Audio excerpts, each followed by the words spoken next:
Puji Tuhan. Shalom teman-teman, kita bertemu lagi di ibadah kali ini. Yuk sama-sama kita siapkan hati kita untuk kita boleh ditaburi benih kebenaran firman Tuhan. Kak Maria percaya kalian yang di rumah semua sudah siap mendengarkan firman Tuhan. Ya, bukan hanya siap, tapi kita mau sama-sama melakukannya dan merenungkannya. Yuk sama-sama kita mau belajar pada hari ini. Tema khotbah Kak Maria pada pagi hari ini yaitu tantangan pelayanan. Ya teman-teman, kalau kemarin mungkin sudah menyaksikan undangan ibadah ya di hari Sabtu, sebuah ilustrasi yang dibuat oleh teman kita Kenesa dan juga Kristabel, ya di mana mereka menggambarkan sebuah ilustrasi di mana 3 orang ya, ketika mereka hendak mencapai tujuan yang sama, ya baik mereka yang berada di darat, mereka yang berada di udara, mereka yang ada di air lautan yang luas sekalipun, mereka memiliki tantangannya masing-masing ketika hendak mencapai satu tujuan ini, hendak mencapai destination yang sama. Ya, mereka melewati tingkat-tingkat kesulitan masing-masing dan mereka harus bisa melewati semuanya itu. Nah, pada pagi hari ini kita juga mau belajar bagaimana ya apa saja sih tantangan-tantangan saat kita melayani Tuhan. Ternyata melayani Tuhan itu juga ada tantangannya tersendiri ya. Ya, pasti kita tahu banyak sekali tantangan ketika kita mau melayani Tuhan. Ya, seperti yang Kak Niko sampaikan minggu lalu, di mana ada 2 motivasi ketika kita terjun dalam pelayanan, ketika kita melayani. Ya, motivasi yang pertama, apakah kita melayani Tuhan? Ya, apakah kita melayani Raja di atas segala raja, yaitu Tuhan Yesus Kristus yang merupakan Allah kita, atau yang kedua motivasinya ketika kita melayani, ketika kita mengerjakan semuanya, kita berkorban semuanya itu ternyata motivasi kita adalah untuk manusia, entah itu untuk kakak pembina kita, entah itu seperti yang dikatakan Kak Niko, orang yang menjadwalkan kita pelayanan, atau entah itu untuk teman kita supaya kita disanjung, supaya mereka takjub akan pelayanan kita. Nah, teman-teman pasti semuanya udah memilih ya apa motivasi dalam pelayanan kita. Ya, Kak Maria percaya semua motivasinya adalah Tuhan Yesus. Ya, semua kita melayani di gereja, kita memberikan waktu kita memberikan apa yang kita miliki, tenaga kita, pikiran kita. Kak Maria percaya motivasi kalian adalah melayani Tuhan Yesus. Ya, pada pagi hari ini yuk sama-sama kita belajar. Yuk Kak Maria ajak kita buka Alkitab kita. Alkitab kita yang mungkin Alkitabnya ada di HP, buka HP suci kita. Ya, kita sama-sama buka Alkitab kita dalam Galatia pasal yang kedua. Galatia pasal yang kedua ayat yang ke-11 sampai 12. Galatia 2 ayat yang ke-11 sampai yang ke-12. Apa yang akan bacakan? Tetapi waktu Kefas datang ke Antiokhia, aku berterang-terang menentangnya sebab ia salah. Karena sebelum beberapa orang dari kalangan Yakobus datang, ia makan sehidangan dengan saudara-saudara yang tidak bersunat. Tetapi setelah mereka datang, ia memundurkan diri dan menjauhi mereka karena takut akan saudara-saudara yang bersunat. Ya, pada pagi hari ini kita melihat perikop dari pembacaan kita, yaitu Paulus bertentangan dengan Petrus. Ya, siapa Paulus? Siapa Petrus? Nah, Maria percaya kalian sudah tidak asing lagi dengan 2 orang ini. Ya, Paulus yang merupakan Rasul Kristus pada saat itu, dan juga Petrus. Ya, siapa Petrus? Temanku namanya Petrus, bukan ya, tapi sama-sama kita tahu bahwa Petrus adalah murid Yesus yang mengikuti Yesus selama 3,5 tahun di dunia. Ya, dia bersama-sama dengan Yesus, melihat Yesus melayani, melihat mujizat yang dilakukan Yesus. Bahkan Petrus pernah dibawa ke tempat-tempat di mana Yesus pergi pada saat itu, di momen-momen penting. Nah, kita mau pada pagi hari ini kita melihat ada suatu masalah yang terjadi. Ya, ada suatu masalah yang terjadi di mana Paulus bertentangan. Paulus menegur Petrus, ya karena Petrus salah. Kita melihat di sini dari pembacaan kita pagi hari ini, kita melihat apa sih tantangan yang kita hadapi ketika kita melayani. Yang pertama adalah perselisihan. Ya, ketika motivasi kita sudah benar, kita melayani Tuhan. Jangan tenang dulu, tapi ada tantangannya loh. Yuk sama-sama kita melihat. Tantangan yang pertama adalah perselisihan antar pelayan. Ini sering terjadi. Ya, ini sering terjadi di gereja manapun, di belahan dunia manapun ini sering terjadi.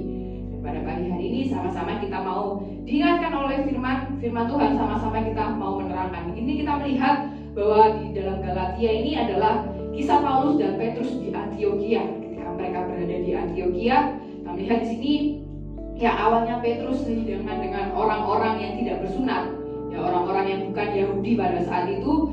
Tapi memang menurut adat istiadat orang Yahudi, dalam aturan orang Yahudi hal demikian tidak diperbolehkan. Jadi untuk kita makan bersama orang yang tidak bersunat atau orang yang bukan Yahudi itu tidak diperbolehkan menurut peraturan mereka, menurut adat istiadat mereka pada saat itu.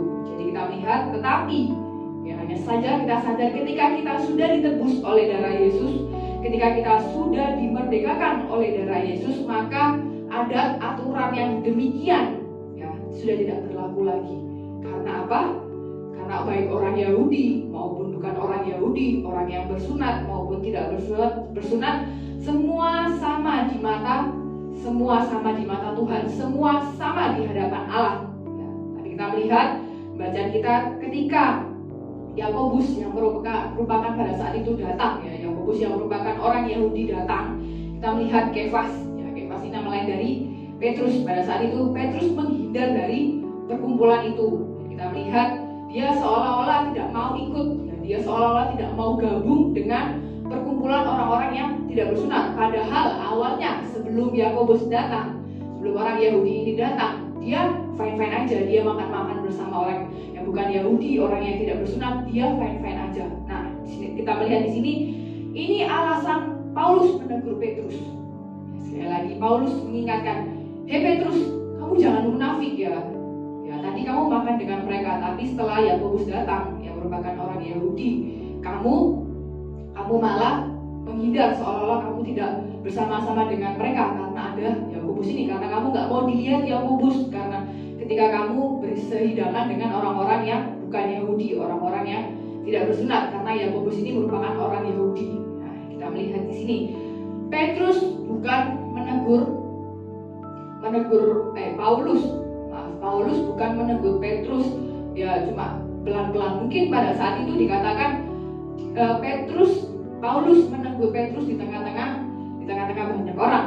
Ya, dia langsung menegur Petrus pada saat itu ketika dia sedang makan. Kita lihat di ayat 14. Tetapi waktu kulihat bahwa kelakuan mereka itu tidak sesuai dengan kebenaran Injil, aku berkata kepada Kefas ini Petrus, di hadapan mereka semua, "Jika engkau seorang Yahudi, hidup secara kafir dan bukan secara Yahudi, bagaimanakah engkau dapat memaksa saudara-saudara yang tidak bersunat untuk hidup secara Yahudi?" Nah, lihat di sini. Katakan Paulus terang-terangan menegur Petrus pada saat itu. Petrus, kamu salah, kamu nggak benar. Ya, di ayat yang pertama tadi dikatakan berterang-terangan menentang Petrus karena dia tidak benar. Ini lain. Pada pagi hari ini kita mau belajar di sini. Apakah Petrus marah? Apakah Petrus marah ketika dia ditegur oleh Paulus? Kita melihat tidak. Ya, Petrus tidak marah. Dia tetap melayani. Ya, dia tidak gondok, dia tidak mutung, dia tidak ngamuk, dia tidak ngambek. Gak mau pelayanan lagi. Apa-apaan kamu tegur aku depan orang-orang?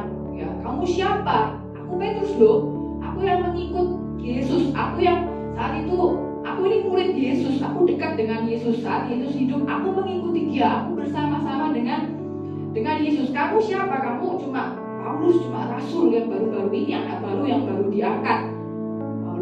Petrus tidak berkata demikian, tapi ketika Paulus menegur Petrus, ketika Paulus mengingatkan Petrus, kita melihat Petrus mendengarkan. Karena kita lihat di sini yang itu motivasi mereka adalah motivasi dari Petrus, motivasi dari pelayanan Petrus adalah Tuhan Yesus, bukan manusia. Ya, motivasi Petrus melayani bukan Paulus.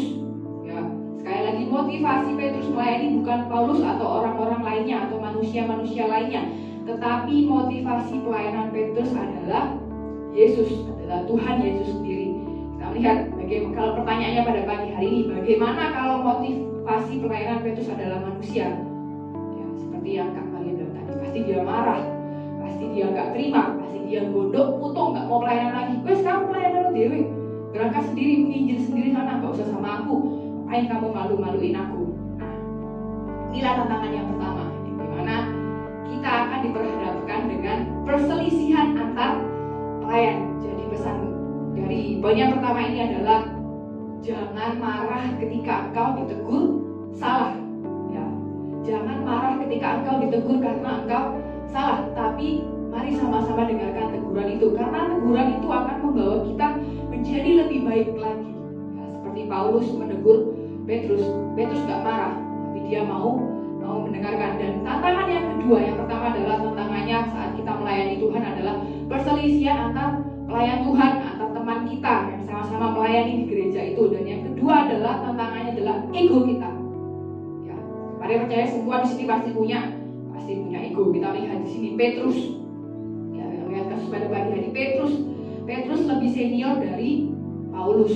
Secara kedudukan juga lebih senior, secara pengalaman juga mungkin lebih senior, karena pada saat itu Petrus adalah murid langsung Yesus, murid yang berjalan bersama Yesus 3,5 tahun saat Yesus ada di dunia. Dan kita melihat Petrus juga rasul sama dengan Paulus, ya, secara kedudukan, secara jabatan, ya, secara pengalaman kita melihat Petrus lebih tinggi. Dan kita melihat di sini meskipun mereka sama-sama rasul, tetapi harga diri bukanlah menjadi masalah ketika dalam pelayanan. Ya, harga diri ketika kita ditegur di tengah umum, ketika kita dimarahin mungkin karena kesalahan kita, gak masalah, karena motivasinya aku melayani Tuhan kok, aku bukan melayani Paulus loh, aku bukan melayani kakak Amin aku loh, ya, aku bukan melayani teman-temanku, aku bukan melayani ketua genji, aku bukan melayani wakil genji, bukan, tapi motivasinya adalah Yesus. Jadi gak masalah. Jadi kalau salah ya salah. Ya, kalau dia salah, kalau kita ditegur, ya kita sebagai pelayan Tuhan, kalau kita ditegur mungkin oleh junior kita, mungkin oleh anak baru karena dia melihat kita salah lalu dia menegur kita, gak apa-apa, gak masalah.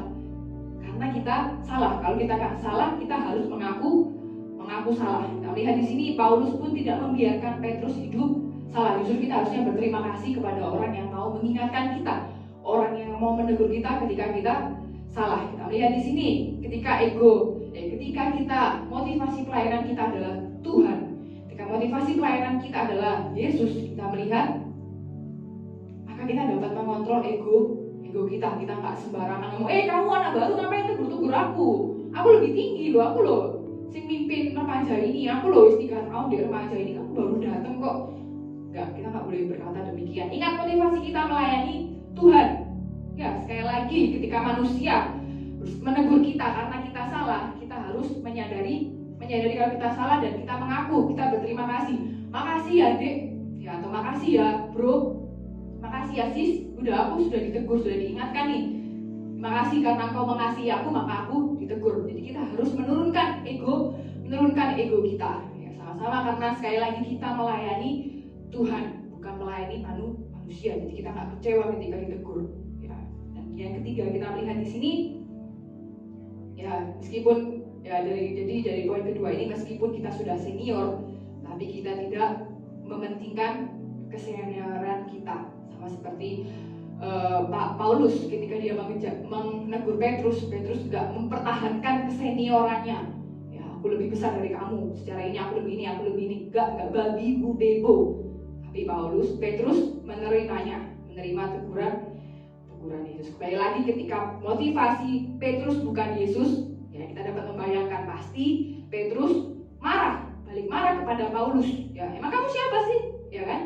Ya, sekali lagi kalau motivasi pelayanan Petrus bukan Yesus, ketika ditegur oleh Paulus dia akan kecewa, dia akan marah. Nah, dan yang poin yang ketiga adalah apa sih tantangan yang kita perhadapkan ketika kita melayani Tuhan? Tantangan yang ketiga adalah kesenangan diri.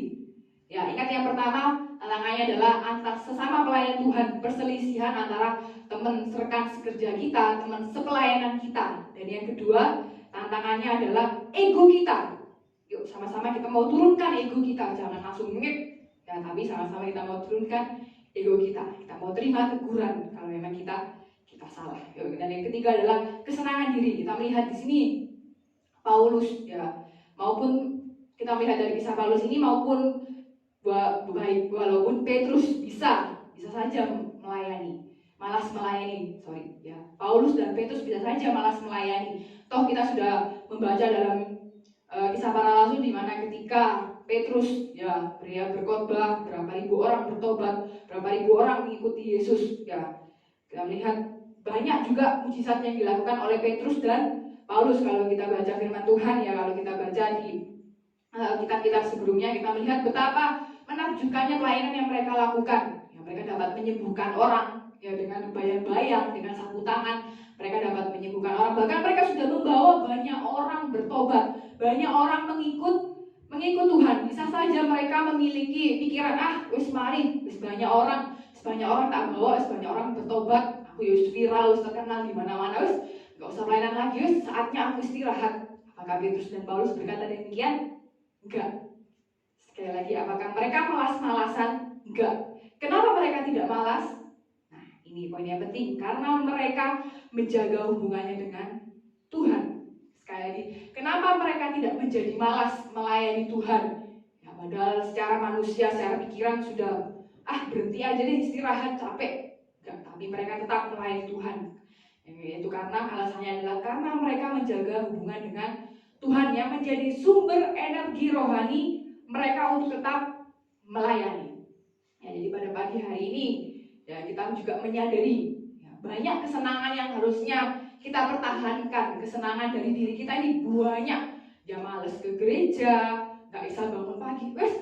Besok hari Minggu pas bangun pagi-pagi, kok capek seminggu ini banyak tugas-tugasku, main game sampai malam apa. Aku malas ke gereja Ini tantangan kita ketika kita melayani Tuhan, yaitu malas. Kita mementingkan kesenangan kita sendiri, kita malas ke gereja, kita nggak mau bangun pagi, kita enak-enakan tidur di rumah, pakai AC dingin-dingin enak lagi, apalagi pas hujan yang lengkap sudah. Kita malas ke gereja. Mendingan aku jalan-jalan sama temanku daripada ke gereja. Opo cuma duduk, selain itu nyanyi apa. Nah, ini hati-hati. Inilah tantangan ketika kita melayani Tuhan. Kita melihat dari kisah Paulus dan Petrus, mereka sudah top. Mereka sudah dipakai Tuhan luar biasa. Banyak orang yang mereka bawa, tetapi mereka tidak menjadi malas. Justru semakin hari mereka semakin lebih giat lagi, semakin ingin memberikan yang terbaik bagi Tuhan. Karena mereka menjaga hubungan mereka dengan Tuhan melalui doa, melalui firman Tuhan yang melalui pesan-pesan Tuhan yang mereka ingat. Mereka dikuatkan kembali. Tuhan Yesus yang menjadi sumber energi mereka ketika mereka melayani Tuhan. Tuhan Yesus sudah melakukan ini untuk aku. Tuhan sudah rela berkorban ini untuk aku. Tuhan sudah membela aku ketika aku diperhadapkan dengan ini. Ketika kita mengingat semua kebaikan Tuhan, semua apa yang Tuhan lakukan, khususnya pengorbanan Tuhan, kita nggak akan jadi malas melayani Tuhan. Justru sama seperti Petrus dan Paulus ingin memberi lebih. Kita ingin memberikan yang terbaik bagi Tuhan, karena Tuhan sudah memberikan yang terbaik bagi kita. Sebab itu teman-teman, hadirat Tuhanlah yang menguatkan setiap kita. Kita mulai putus asa kembali, yuk diingatkan, apa yang motivasiku melayani? Apakah manusia? Apakah temanku ini? Enggak. Kita mengingat kembali, Tuhan yang aku layani, Tuhan yang luar biasa, yang menjaga hidup saya hingga saya nggak bisa sebesar ini, nggak bisa melakukan ini dan itu. Ingat, semua yang bisa kita lakukan itu semua pemberian Tuhan, bukan karena kepintaran kita, tapi semua karena pemberian Tuhan. Yuk sama-sama pagi hari ini, siang hari ini, mau merenungkan kebenaran firman Tuhan ini. Kita mau belajar dari Paulus dan Petrus. Mereka tidak pernah lelah melayani Tuhan, meskipun sudah banyak yang mereka lakukan. Jadi kita juga mau belajar banyak tantangan ketika kita mau melayani Tuhan. Ketika motivasi sudah benar, kita melayani Tuhan, maka tantangan apapun dapat kita lewati. Sekali lagi, karena kita melayani Tuhan. Manusia, teman sepelayanan kita, perselisihan, ego kita, semua dapat kita kendalikan, semua dapat kita lalui karena kita tahu kita melayani Tuhan. Ada mahkota yang Tuhan sediakan bagi setiap kita. Amin. Yuk pada siang hari ini sama-sama kita mau berdoa. Tuhan, terima kasih untuk kesempatan pada siang hari ini yang kau berikan bagi setiap kami. Melalui firman Tuhan pagi hari ini, kami menyadari banyak tantangan yang kami lalui, banyak tantangan yang akan kami hadapi ketika kami mau melayani Engkau Tuhan. Tapi kami mau belajar dari Paulus dan Petrus yang mereka bisa mengendalikan ego mereka, yang dimana mereka bisa tidak saling kecewa atau mereka saling merasa tersakiti, karena kami tahu ketika kami melayani Tuhan, motivasi kami adalah kami melayani Raja di atas segala raja, Tuhan yang memiliki seluruh kehidupan kami. Oleh sebab itu kami bisa mengatasi semuanya karena Engkaulah sumber kekuatan dalam kehidupan kami. Terima kasih Tuhan, mampukan setiap kami untuk kami tetap berpegang teguh pada kebenaran firman Tuhan, untuk kami boleh tetap menjaga hati kami, agar kami boleh melayani Tuhan, memberikan yang terbaik bagi nama-Mu Tuhan. Terima kasih Tuhan, terima kasih materaikan firman-Mu dalam hati kami, dan kami boleh melakukannya dalam kehidupan kami. Terima kasih Bapak yang baik, menyerahkan semua anak-anak-Mu yang menyaksikan atau mengikuti ibadah secara online ini. Kau yang memberkati mereka satu persatu, apapun yang mereka lakukan, studinya juga Engkau yang memberkati, apapun yang mereka lakukan, Tuhan yang selalu menyertai, Tuhan yang selalu membuat berhasil. Terima kasih Bapak yang baik, terima kasih. Berdoa dalam nama Tuhan Yesus Kristus. Haleluya. Amin.